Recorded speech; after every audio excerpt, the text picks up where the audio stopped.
So yesterday, William Bradford told us that the problem that the separatists were having in Holland was that the work that they had was not what they had been used to in England, where they'd some of them been tradesmen and now had to be laborers. And they didn't speak the language. All the problems that immigrants always have in adjusting and being accepted in a new country and having to take the worst jobs. That was a problem then, it's a problem now.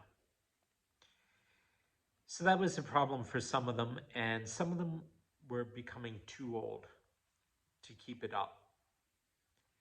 And some of the younger ones were finding it hard both to do the drudge work and take care of their older relatives.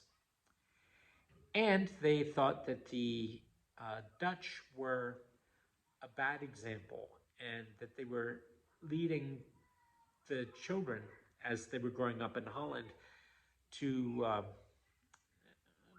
run astray and to lose track of the Lord's ways. And others were simply getting so old they were dying off. So they thought, we've got to get out of here and go somewhere else. But where? Today, part of those discussions. Bradford writes this. The place they had thoughts on was some of those vast and unpeopled countries of America, which are fruitful and fit for habitation, being devoid of all civil inhabitants. Now, one other reason he said that they were going was to help carry the gospel to the natives. And here we hear about them going to a place devoid of civil inhabitants. Tells you how they viewed the natives that they were going to meet.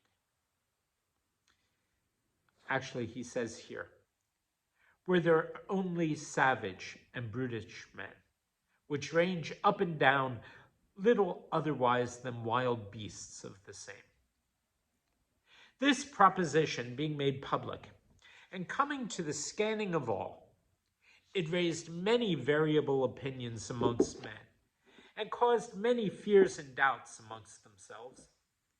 Some, from their reasons and hopes conceived, labored to stir up and encourage the rest to undertake and prosecute the same. Others, again out of their fears, objected against it, and sought to divert from it, alleging many things, and those neither unreasonable nor improbable, as that it was a great design and subject to many inconceivable perils and dangers, as beside the casualties of the seas, which none can be freed from, the length of the voyage was such as the weak bodies of women and other persons worn out with age and travail, as many of them were, could never be able to endure. And yet if they should, the miseries of the lands which they would be exposed unto would be hard to be borne, and likely some or all of them together to consume and utterly to ruinate them.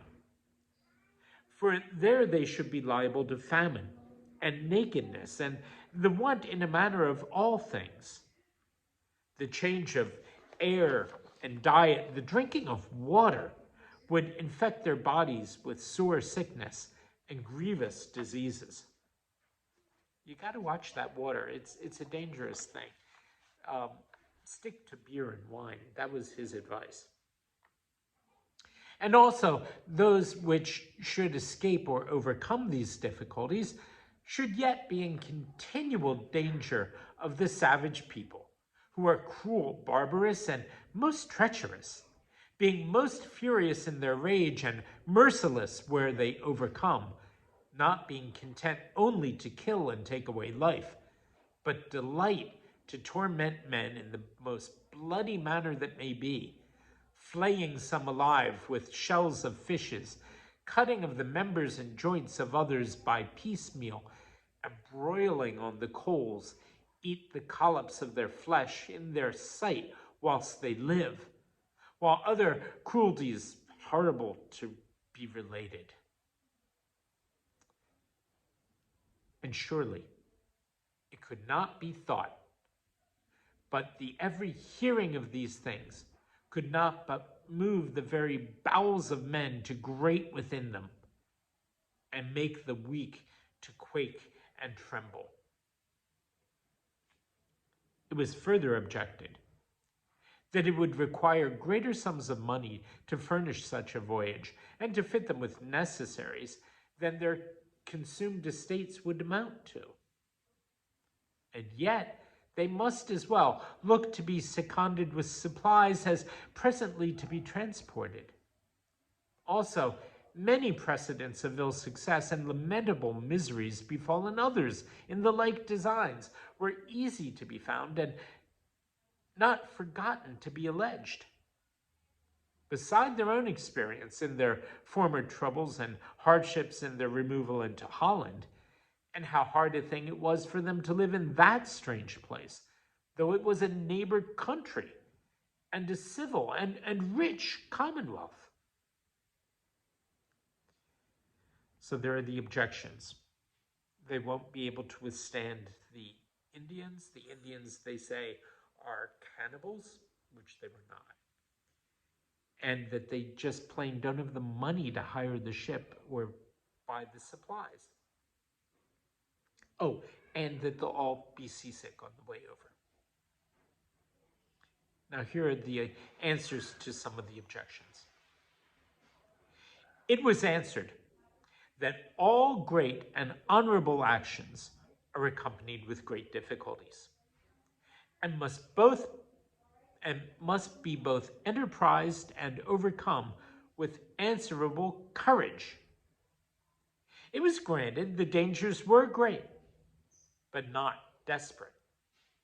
The difficulties were many, but not invincible. For though there were many of them likely, yet they were not certain. It might be sundry of the things feared might never befall. Others, by provident care and the use of good means, might in a great measure be prevented. And all of them, through the help of God, by fortitude and patience, might either be borne or overcome. True it was that such attempts were not to be made and undertaken without good ground and reason, not rashly or lightly, as many have done for curiosity or hope of gain. But their condition was not ordinary. Their ends were good and honorable, their calling lawful and urgent, and therefore they might expect the blessing of God in their proceeding.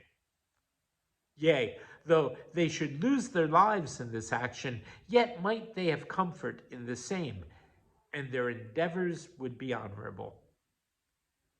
They lived here but as men in exile and in a poor condition, and as great miseries might possibly befall them in this place. For the 12 years of truce were now out, and there was nothing but beating of drums and preparing for war, the events whereof are always uncertain. The Spaniard might prove as cruel as the savage of America, then the famine and pestilence as sore here as there, and their liberty best to look out for remedy. After many other particular things answered and alleged on both sides, it was fully concluded by the major part to put this design in execution and to prosecute it by the best means they could. And so it's going to be goodbye to Holland.